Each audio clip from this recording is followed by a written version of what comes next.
A'udhu billahi minash shaitanir rajim. Bismillahir rahmanir rahim. Surah Al Kahf, ayah number 9. Bismillahir rahmanir rahim. Am hasibta anna ashab al kahfi war raqim kanu min ayatina ajaba. Do you really think that the men of the cave and the scripture or inscription could be deemed more wondrous than any other of our messages? The way Allah Ta'ala addresses in this ayah is again a rhetorical question. So it's a way of speaking with a lot of love and informality. So do you really think Anna Ashab al Kahfi, that the people of the cave, were Rakime, and the scripture or inscription, are they more wondrous than any other of our messages? Now, two things here. First is Ashab al Kahf, people of the cave. Now, Kahf means a big cavernous cave, massive cave, kind of a cave in which you can set a home, not a small cave. A small cave is known as a ghar, and a ghar is a place where you can just sit. People who have had the fortune of visiting Ghar Hira on Jabal Nur in Mecca, they would know that the place where the Prophet ﷺ used to go and sit and got revelation, it is very small. You just can accommodate one person, hardly one person can sit in there. Whereas a kahf is a big cavernous cave where many people can sit, live, sleep, spend days. The second part of this story is something about a Rakim. Now, what is a Rakim? Rakim, according to Ibn Abbas, is from the word marqum, which means what is written. And Imam Razi also says that Ar-Rakim is the same thing as Al-Kitab, like something written down. There are two views about this. The first of all is that it's an inscription which was written on a plate or a plaque which was put outside the memorial for these people. So when they made a memorial in the memory of these people of the cave, they put an inscription outside telling their story. And that's what the Rakim is. It's also found in the Syriac language, this word. But there's another view to it. And that view is that these people, they were people who used to write down things. And they were writing down the holy scriptures. And that's why the word Rakim means a scripture. And as Imam Razi says, that Al-Rakim is the same as Al-Kitab, like writing a book. So the second viewpoint is that these were literate young men who used to write down the scripture. Before we start the story, let me give you a background. Let me take you back into history. So we are going back to about 249 AD. The Roman Empire is one of the biggest empires in the world at that time. It controls a lot of Europe and Asia. Syria comes under it. Mesopotamia comes under it. And at that time, it is ruled by a Caesar, a king, whose name is Marcus Julius Philippus. Very Roman name. But people call him Philip the Arab because he is an Arab born in Syria near Damascus. And he's ruling, and there's been 1,000 years of the Roman Empire, and he makes big celebrations and a lot of festivities and is very proud. But there's trouble brewing on the borders. So in Europe, the barbarian tribes are attacking. In the East, in Asia, the Persians are attacking. And the Roman Empire is in turmoil. At that time, the Romans are feeling very nationalistic. And of this king, Philip the Arab, there's a confidant, and his name is Trajan Decius, which in Arabic is translated as Daqyanus. Now, people who are familiar with Urdu and Arabic language and the terms used would know that Daqyanus is a term used for something outdated, like primitive, non-progressive thought process. It's called Daqyanus. And that goes back to this person known as Trajan Decius, Mr. Daqyanus, who has got very primitive ideas. And one of those primitive ideas is he's nationalistic. He doesn't like this Arab guy becoming king of the Romans. And secondly, he also doesn't like this new religion of Christianity which has come around. And Philip the Arab, he's got a lot of sympathy for the Christians. And some even rumors saying that he might have converted to Christianity secretly with his wife and his family.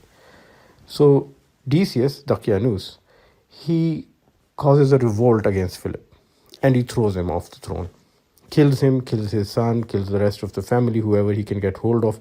And now Trajan Decius is the new king. Dakianus is the new king.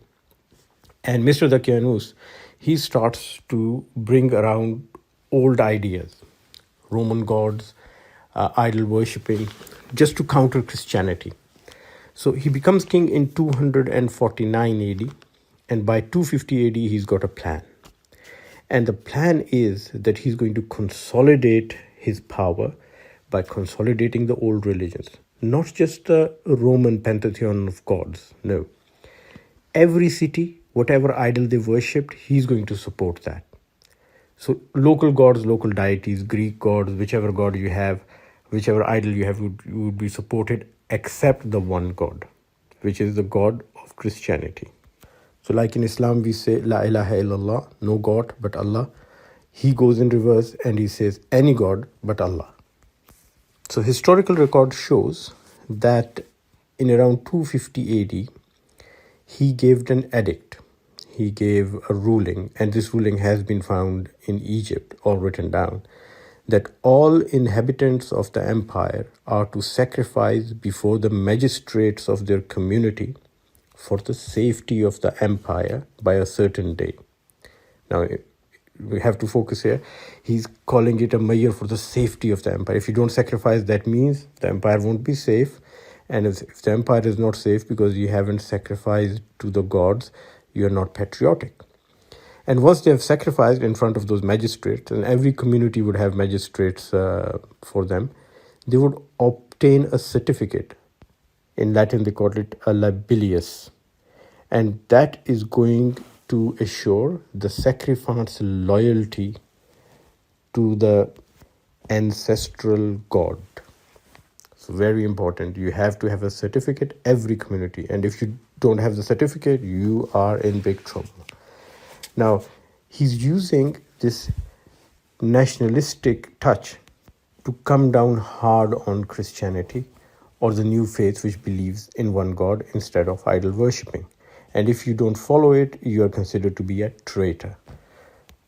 And the trick works. So there are three types of reactions from the people. Those who are not believing in one God, they go ahead and they sacrifice and they get their certificates. Now, those who believe in one God, especially the Christians, they say that we are not going to sacrifice. And those who said we won't sacrifice, they are killed, including some famous names like Pope Fabian, who was a pope at that time. He gets killed. And then people turn against the Christians. They say, oh, they are not patriotic. They are traitors. So there's massive killing at Carthage and Alexandria.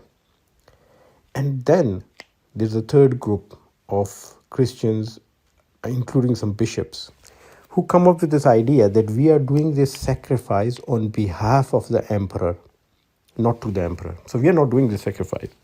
Actually, we're doing it for the emperor, for the safety of the nation, to prove our alliance with the emperor and our patriotism. So it is okay to do it. Now, what is this? This is a deviation and ivaj, which Allah Ta'ala says in Quran that this kitab doesn't have ivaj and Islam doesn't have any deviation. You talk straight and you do not deviate from the straight path. But here the deviation occurs.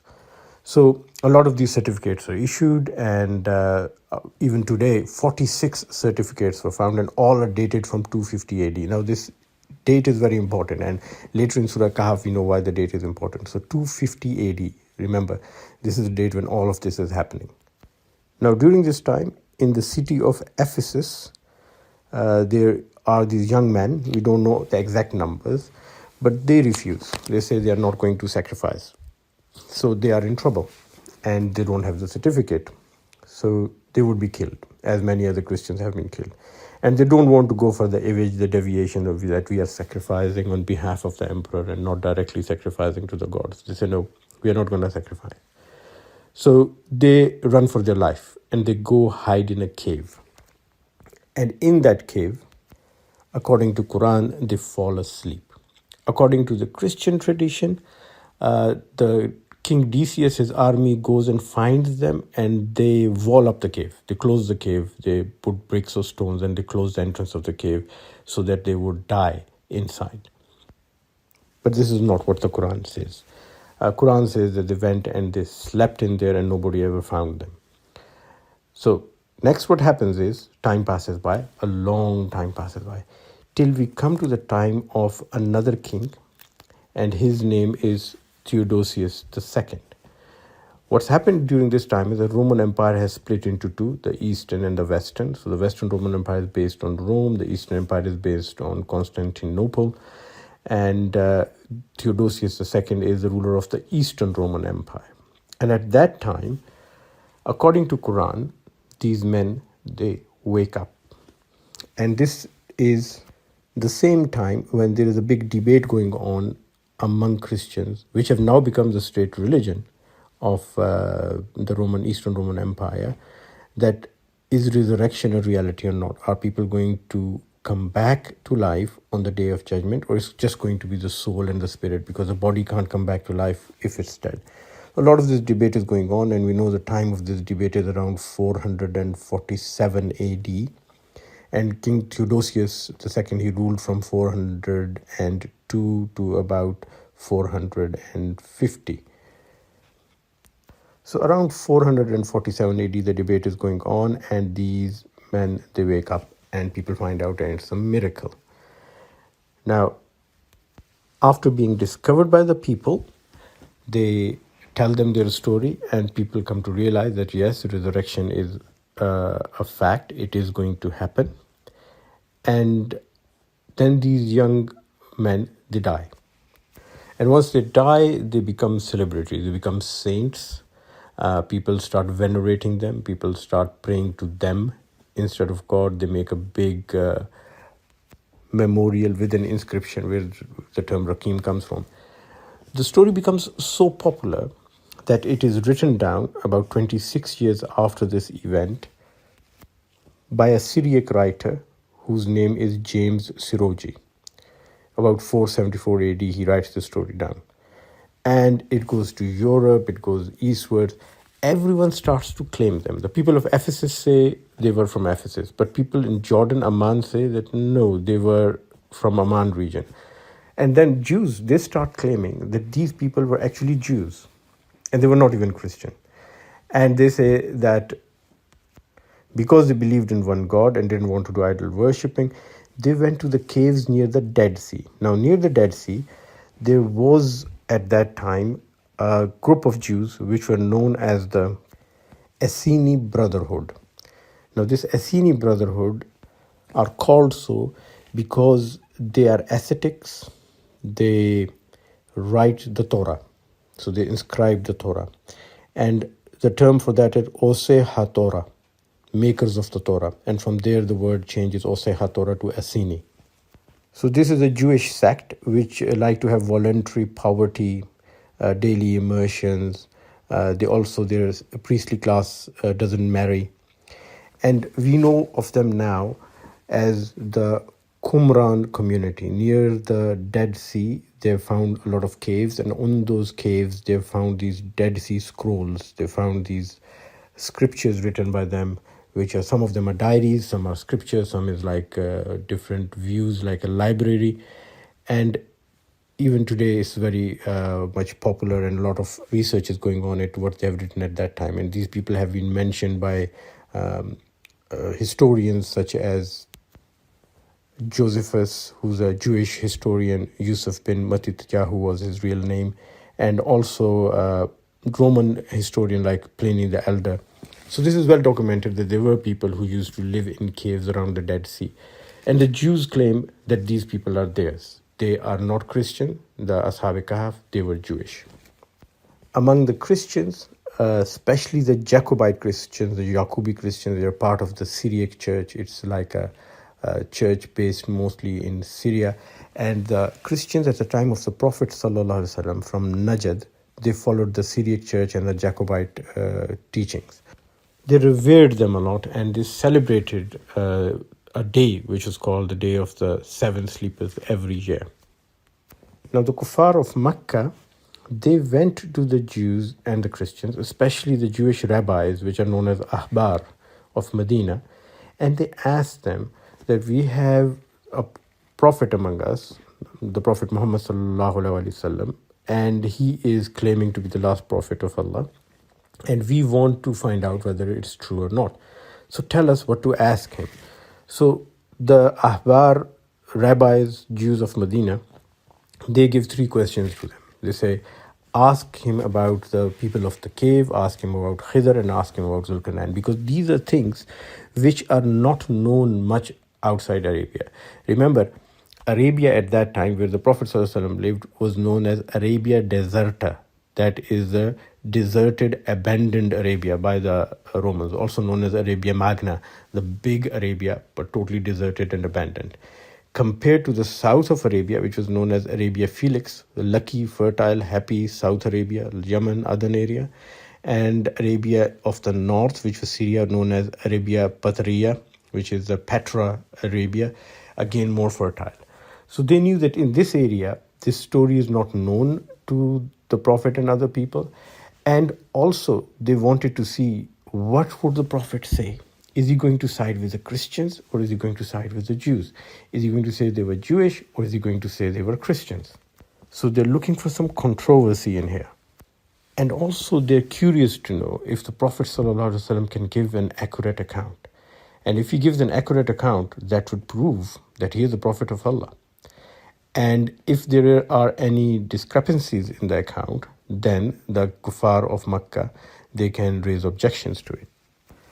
Now, the personal research I have done, I've come to a conclusion that it is possible that both Christians and Jews are right. Now, how can they both be right? In early Christianity, most of the people who became Christians were Jews. So it is possible that these young men, they belonged to Bani Israel of the Jewish faith, who had recently accepted the teachings of Hazrat Isa, Jesus Christ. And at that time, there was not much of a differentiation between the Christians and the Jews. Christians was considered to be a sect of Judaism, which believed in a new Messiah, and they followed the new Messiah, because they were also adherent to the teachings of the Old Testament, the Torah and the Zabur, and they also had the Injil. So to the Romans, it looked like a continuum of the same religion, which is true. It was a continuation of the same religion. In fact, a continuation of the religion which comes all the way from Adam alayhi salam. And that is exactly what Allah says in Surah Al Kahf. Allah Ta'ala comments on their belief in God without commenting on what sect they might be. Whether they might be the Jewish sect of the Assini Brotherhood, whether they might be newly converted Christians, whether they might be Orthodox Jews. He doesn't comment on it because that doesn't matter. The real thing which matters is what they believed in. And Allah Ta'ala goes straight to the core of the matter, that this is what they believed and this is what they were. They were believers. Now, through this story, just remember three dates. 250 AD, Decius Dacianus, he is forcing people to make sacrifice to the idols. 447 AD, Theodosius II, Christian rule, he's Christian himself. These boys, they wake up in the cave. And then soon after they die. And 474 AD, James Siroji, he writes the story. So just remember these dates, and I'll explain it later when we come to the ayah where Allah is talking about the time period. And we'll see how eloquently Allah Ta'ala refutes the idea of the Christians and the Jews that they slept in the cave for 300 years, because they were not there for 300 years. Now back to ayah number 10. And here Allah Ta'ala is giving a summary of the whole story. Bismillah ar-Rahman ar-Rahim. إذ أوى الفتية إلى الكهف فقالوا ربنا آتنا من لدنك رحمة فقالوا ربنا آتنا من لدنك رحمة وهيئ لنا من أمرنا رشدا. When those youths took refuge in the cave, they prayed, O our sustainer, bestow on us grace from yourself and endow us whatever our condition with consciousness of what is right. importance of the word used here is that Allah is saying, fityatu, is awal fityatu. Remember when we were talking about the story of Musa alayhi salam and Khidr alayhi salam, and Musa alayhi salam was with his young student, and Allah Ta'ala used the term fatah for him, and we said fatah is a young man who's come to age where he can make his own decisions, like fatwa is a declaration or a decision. So a man who can make an informed choice and who can make a decision on his own, without the involvement of the parents, his independent adolescent is known as fatah. And these are fitya. So these are young men. They are probably late teenagers, most probably. So they're young men who can make a decision for themselves. They're not old enough and they're not children. And they're praying to Allah Ta'ala. And they're saying to Allah Ta'ala, give us consciousness of what is right. This means they have come to the end of their limit to deal with the situation. They don't have any solutions now. They can't even think of any solution. They're trapped in the cave. The armies are looking for them. And if they're found, they would be asked to make the sacrifice, to leave their religion. If they don't do so, they would be tortured and killed. So they, in this situation where they can't see any way out, are praying to Allah and saying, please help us and give us consciousness of what is right. Now this brings us to the 10 first ayat of Surah Al Kahf, which are very important. And the Prophet ﷺ said that at the end of times, if you come across Dajjal, then you read these 10 ayats to him and you'll be safe. So you seek guidance from these 10 ayat. So the start was that there is no deviation in religion. And see, here many Christians went on the deviation of saying, well, let's sacrifice on behalf of the emperor and that should be fine. But these young men, they're not going on the deviant path. They're going on the straight path and they're saying, no, we are true to our belief and we will not make any compromise on that. And when they're stuck and they've run out of ideas and they've run out of options and they are in a cave now, they've tried to go away as far as they can. They tried to do the best they can, and that was leave the city and hide somewhere safe. Now they're asking Allah for guidance. So when we face turmoil in the end of times, what we have to do? Start with the first ayah, that we should not create deviation to save ourselves. We should be true to the faith. And the last ayah, in between, of course, the message we've already discussed, but the last ayah, the 10th ayah is, when you run out of options, ask Allah for guidance and leave it to Him. He will make miracles happen, as He did for these boys. So tomorrow we'll talk about what the miracle was, how it happened, and inshallah we will do a scientific analysis and also a forensic analysis of the story in light of the historical record, and see how accurate and how scientific the Quran's description of this whole event is compared to the description in the legends and stories which come from the Jewish and Christian sources. Thank you very much for listening, and please remember everyone in your prayers, and inshallah we will continue with this study tomorrow. Assalamu alaikum wa rahmatullahi wa barakatuh. A special thank you for everyone who made this effort possible, especially our IT team. Last but not the least, a big thank you and special prayers for the person who started this dawah effort with me but prefers to stay anonymous at present. Please remember us all in your prayers. May Allah reward everyone who's involved in this dawah effort, especially the people who are watching it and listening to it. May Allah reward them in this life and the hereafter.